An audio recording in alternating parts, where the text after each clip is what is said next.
Halo semuanya, perkenalkan saya Eldin.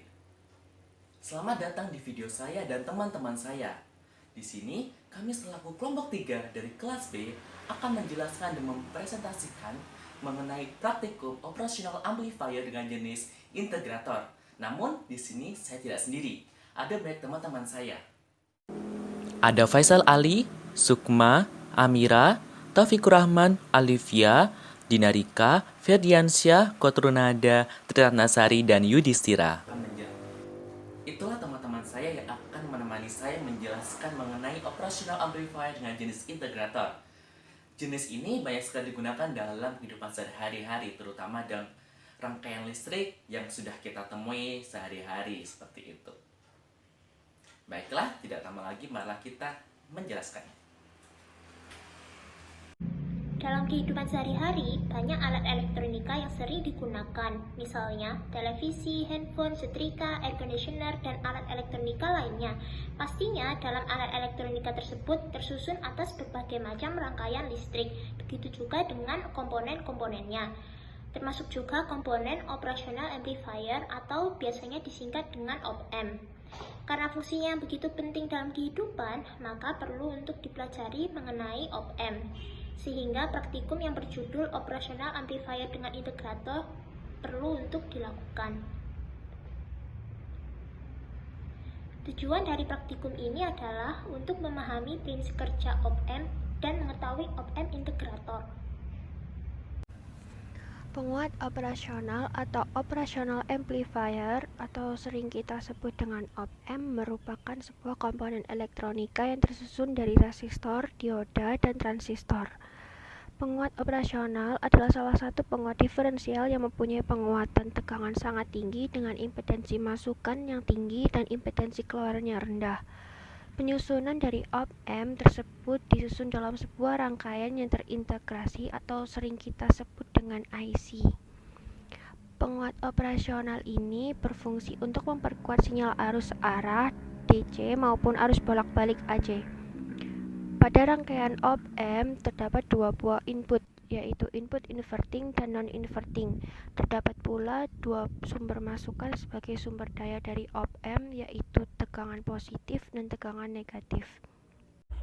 Arus bolak-balik atau arus tukar disebut juga arus AC, yaitu listrik yang besarannya besar, arah, dan polaritasnya berubah-ubah menurut waktu secara periodik. Dalam listrik, arus AC dikenal dengan beberapa bentuk gelombang listrik, yaitu bentuk gelombang sinus, gelombang segitiga atau gigi gergaji, dan gelombang segi empat atau kotak. Arus AC dapat dinyatakan dengan persamaan, yaitu I sama dengan IM sin omega T. Dengan I adalah arus, omega T adalah kecepatan sudut, dan T adalah waktu. Salah satu jenis IC op-amp yang paling populer adalah IC LM741. Pertama kali dikembangkan oleh Fairchild pada tahun 1963. Angka 741 pada nama IC ini itu mengandung arti bahwa op-amp ini itu terdapat 7 pin fungsional, 4 pin yang dapat digunakan untuk memasukkan masukan, dan 1 pin keluaran. Selain itu, IC ini tuh mempunyai fitur perlindungan dari adanya arus pendek serta terdapat internal frekuensi compensation. Kemudian pin-pin yang ada pada IC OPM LM741 ini adalah pin 4 dan 7 merupakan sumber tegangan dari IC ini, di mana pin 7 untuk terminal positif dan pin 4 untuk terminal negatif. Tegangan di antara dua pin ini berkisar antara 5 volt hingga 12 volt. Lalu pin 6 ini merupakan keluaran dari IC ini. Nilai tegangan pada pin ini itu bergantung pada sinyal yang ada pada masukan serta mekanisme feedback yang digunakan.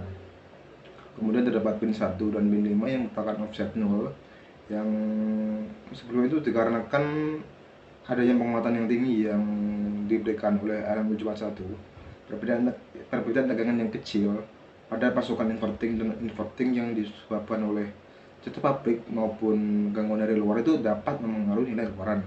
Untuk mencegah hal seperti ini tuh tegangan offset diberikan melalui pin 1 dan 5 yang biasanya menggunakan potensiometer. Kemudian yang terakhir adalah pin 8 yang tidak terhubung dengan apapun, hanya merupakan pengisi kekosongan tempat dalam paket standar 8 pin yang digunakan dalam IC ini. Pengamatan dan pengukuran untuk melihat perbedaan gerakan diperlukan alat yang bisa memvisualisasikannya. Alat yang mampu memvisualisasikan gerakan periodik itu disebut dengan osiloskop. Osiloskop merupakan alat ukur yang digunakan untuk mengukur tegangan listrik beserta frekuensi dan fasanya, sekaligus menampilkan bentuk sinyal dari tegangan tersebut. Pada dasarnya, osiloskop atau sering disebut dengan CRO, Cathode Ray Oscilloscope, merupakan plotter yang menampilkan bentuk sinyal terhadap waktu, single trace, atau terhadap sinyal lain, dual trace. Bagian utama dari CRO adalah tabung sinar katode atau CRT, sehingga disebut osiloskop sinar katode. Komponen dari CRT sendiri adalah pistol elektron, pelat pembelok, layar pedar, dan kaca pembungkus. Sebelum digunakan, biasanya osiloskop akan dikalibrasi terlebih dahulu untuk mengurangi nilai error. Adapun alat dan bahan yang digunakan dalam praktikum ini ialah IC-LM741 sebagai penguat sinyal, resistor sebagai penghambat arus listrik, kapasitor sebagai penyimpan muatan, power supply sebagai sumber tegangan, osiloskop sebagai alat yang mengamati gelombang keluaran dan gelombang masukan, sinyal generator adalah pembangkit frekuensi sinyal sehingga gelombang masukan dan keluaran dapat teramati oleh osiloskop. Terus ada kabel penghubung sebagai penghubung antar komponen, aplikasi Proteus untuk merangkai dan juga simulasi, dan juga AC voltmeter sebagai pengukur tegangan input dan juga outputnya. Di bagian ini saya akan menjelaskan tentang langkah kerja. Nah, pertama kita harus menggunakan project dulu ya di software Proteus ini. Ya, jadi di sini aku udah buat project baru di Proteus. Nah, yang pertama kita kumpulin dulu komponennya. Nah, kita kumpulin komponennya yaitu LM741. Terus di sini kita pakai kapasitor. Kita rotate biar gampang. Terus di sini kita juga pakai resistor. Nah, kayak gini. Nah, jangan lupa di-save dulu ya agar tidak hilang pengerjaan kita. Setelah itu, kita memerlukan apa? Kita memerlukan sumber tegangan atau power supply untuk mengaktifkan op-amp ini. Caranya gimana? Kita ke sini, generator mode, kita ambil DC, terus kita pasangin nih. Nah, jangan lupa kita beri nilai juga. Yang ini 6, dan yang ini min 6. Oke. Baik. Setelah itu kita juga harus memberikan signal generatornya ya. Di sini kita pakai sine generator AC ya. Nah, kita sambungkan ke kaki invertingnya. Nah, setelah itu kita sambungin nih kapasitornya dan kita sambung lagi ke sini. Oke. Setelah itu kita perlu apa? Kita perlu ground. Nah, kita cari ground itu di terminal sini ya. Terus kita sambungin ke kaki non-inverting. Nah, kayak gini. Oke. Berikutnya, agar kita tahu keluarannya, kita menggunakan osiloskop. Nah, kayak gini nantinya. Sehingga terus kita sambungin ya outputnya ke osiloskop ini, dan untuk signalnya ini kita sambungin juga ke osiloskop. Gunanya apa? Agar kita mengetahui perbedaannya. Oke, di sini aku setel nilainya itu 40 Hz. Terus di sini aku setel itu adalah 0,00000. Oke, maaf ada sedikit kendala tadi ya, karena tiba-tiba Proteus saya mati sendiri. Jadi di rangkaian ini sudah kita setel nilainya, yang ini 1K, yang ini 1 mikrofarad ya. Nah, yang kita lakukan adalah tinggal kita run simulation.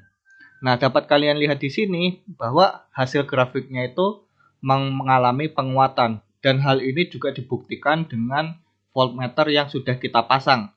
Nah, bila kita lihat di sini ya, yang 0,71 ini adalah tegangan input, sedangkan 3,00 ini adalah tegangan outputnya.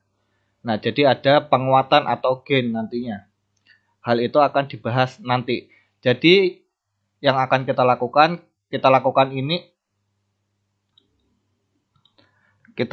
untuk frekuensi yang berbeda. Nah, jadi kita lakukan untuk frekuensi 40 dan 50 dan kita simulasikan sebanyak 3 kali untuk melihat hasil voltmeter ini nantinya. Nah, ini kita zoom gitu ya biar. Nah, ini sudah kita lihat datanya.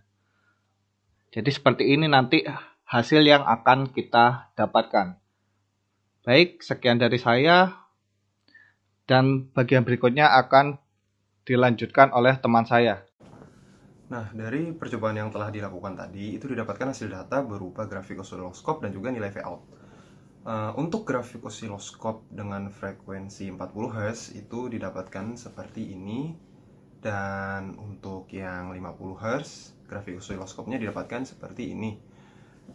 Kemudian, didapatkan juga nilai Vout yang pada frekuensi 40 Hz itu pengulangan pertamanya itu didapatkan nilainya 3 volts, pengulangan yang kedua didapatkan 3 volts juga, dan pada pengulangan ketiga didapatkan nilainya 3 volts juga.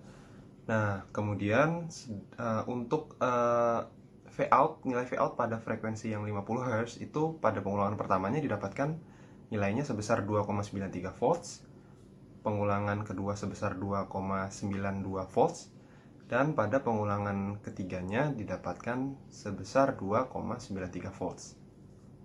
Untuk nilai gain pada pengamatan grafik dengan frekuensi 40 Hz dapat dilihat bahwa jarak garis tengah ke puncak pada gelombang input atau gelombang yang berwarna biru adalah sebanyak 2 kotak, sedangkan jarak garis tengah ke puncak pada gelombang output atau gelombang yang berwarna kuning adalah sebanyak 7,75 kotak, sehingga diperoleh gain sebesar 3,875. Sedangkan menurut perhitungan dengan membandingkan V output dan V input didapatkan gain sebesar 4,22, sehingga didapatkan error sebesar 8,17%. Selanjutnya, pada pengamatan grafik dengan frekuensi 50 Hz dapat dilihat bahwa jarak garis tengah ke puncak pada gelombang input atau gelombang yang berwarna biru adalah sebanyak 2 kotak. Sedangkan jarak garis tengah ke puncak pada gelombang output atau gelombang yang berwarna kuning adalah sebanyak 7 kotak, sehingga diperoleh gain sebesar 3,5. Sedangkan menurut perhitungan dengan membandingkan V output dan V input didapatkan gain sebesar 4,11, sehingga didapatkan error sebesar 14,8%. Dari hasil data tersebut dapat diketahui bahwa semakin besar frekuensi pada suatu gelombang, maka tegangan keluaran yang dihasilkan akan semakin kecil yang membuat gainnya juga akan semakin kecil. Hal tersebut sesuai dengan prinsip integrator bahwa frekuensi berbanding terbalik dengan V output, resistor, dan kapasitor. Pada grafik dapat diketahui bahwa gelombang input dan gelombang output berbeda 90 derajat, di mana tegangan input yang merupakan gelombang sinus akan menghasilkan tegangan output yang merupakan gelombang kosinus. Hal tersebutlah yang membuat adanya perbedaan fase sebesar 90 derajat antara keduanya. Hal tersebut sesuai dengan prinsip integrator bahwa sinyal keluaran yang dihasilkan merupakan integral dari sinyal masukan yang diberikan, di mana sinyal masukan yang diberikan berupa sinus, yang integral dari sinus adalah min kosinus. Kesimpulan yang kita dapat dari praktikum ini adalah yang pertama, prinsip dasar sebuah op-amp adalah dengan melakukan operasi matematik seperti integrasi terhadap sinyal masukan yang diberikan. Dan yang kedua, integrator merupakan konfigurasi op-amp yang berfungsi untuk menguatkan hasil integrasi dari sinyal masukan yang diberikan. Itu adalah akhir dari video kami mengenai Operational Amplifier Jazz Integrator. Terima kasih sudah menonton, semoga video ini dapat menambah wawasan dan pengetahuan kalian semua mengenai Operational Amplifier Integrator ini.